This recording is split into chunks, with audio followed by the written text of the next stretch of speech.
আসসালামু আলাইকুম। আশা করি আপনারা সবাই ভালো আছেন। আজকে আমি একটা খুব মজার রেসিপি নিয়ে আপনাদের সবার সামনে হাজির হয়েছি।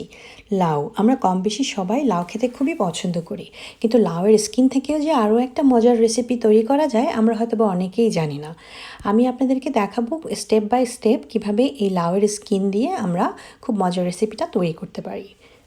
আমি প্রথমেই লাউয়ের স্কিনগুলোকে খুব সুন্দরভাবে কেটে টুকরো টুকরো করে এভাবে একটা বাটিতে নিয়ে নিয়েছি। এরপরে আমি আরেকটা বাটিতে দুটো পেঁয়াজ বড় বড় পেঁয়াজকে কুচি কুচি করে বাটির মধ্যে রেখে দিয়েছি। আরেকটা বাটিতে চিংড়ি মাছ 1 কাপ পরিমাণ টুকরো টুকরো ছোট ছোট করে কেটে নিয়েছি। আর 8-10টা কাঁচামরিচ এভাবে হাফ করে যাতে ফ্লেভারটা ভালোভাবে মিশে যায় কেটে নিয়েছি। এরপর কিছু নিয়েছি ধনিয়া পাতা কুচি কুচি করে কেটে নিয়েছি এবং সরিষার তেল। আমি এখানে তেজটা ব্যবহার করেছি কারণ এটা খুব সুঘ্রাণ এবং খুব সুস্বাদু হয়। তো প্রথমে আমি একটা কড়াইতে মাস্টার্ড অয়েল যেটা সরিষার তেল নিয়ে নিলাম। তেলটা কিছুক্ষণ গরম হয়ে যাওয়ার পরে আমি তেলটার মধ্যে অনিয়নগুলো ছেড়ে দিলাম। জাস্ট ওয়েট করতে হবে যে অনিয়নগুলা যাতে একটু ভাজা ভাজা ব্রাউন কালার টাইপের হয়ে যায়। আমি স্লোলি অনিয়নগুলা দিতেই থাকলাম।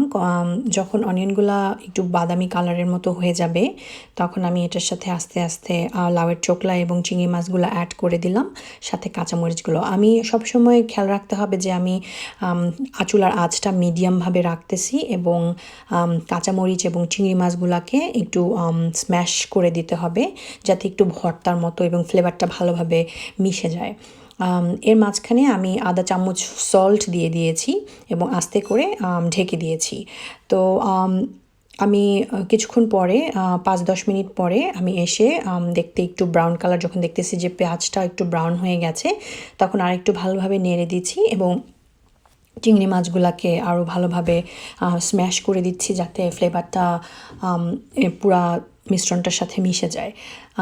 তো এটা খুব কন্টিনিউয়াসলি করতে হবে কারণ নাহলে নিচে দিয়ে পেঁয়াজটা পোড়া পোড়া লেগে যাবে। তো সবসময় চামিচটা নাড়াচাড়ার মধ্যে রাখতে হবে। এই রেসিপিটা কিন্তু আপনি যত বেশি নাড়াচাড়া করবেন তত বেশি ফ্লেভারটা এটার সাথে মিশতে পারবে। তারপরে আমি যখন আপনারা চাইলে অবশ্য চিংড়ি মাছটাকে একটু ছোট ছোট করে আরেকটু ছোট ছোট করে কাটতে পারেন। আবার অনেকে দেখা যায় যে বড়োভাবেও কাটতে পছন্দ করে, কিন্তু আমি নর্মালি বড় করেই কাটি, কিন্তু যখন চুলাতে কুকিং করতে থাকি তখন আমি স্ম্যাশ করতে পছন্দ করি। সো এটা করতে অ্যাটলিস্ট 5 থেকে 10 মিনিটের মতো লাগবে। 10 মিনিট পর আমার এই স্কিন রেসিপিটা অলরেডি হয়ে গেছে। আমি এখন চুলার আগুনটা নিভিয়ে আস্তে করে একটা বাটির মধ্যে ঢেলে নিলাম। আপনারা চাইলে এটাকে গরমও পরিবেশন করতে পারেন, আবার ফ্রিজে রেখে ঠান্ডাও পরিবেশন করতে পারেন। আপনারা সবাই ভালো থাকবেন আর আমার জন্য দোয়া করবেন। আবার দেখা হবে। ধন্যবাদ। বাই।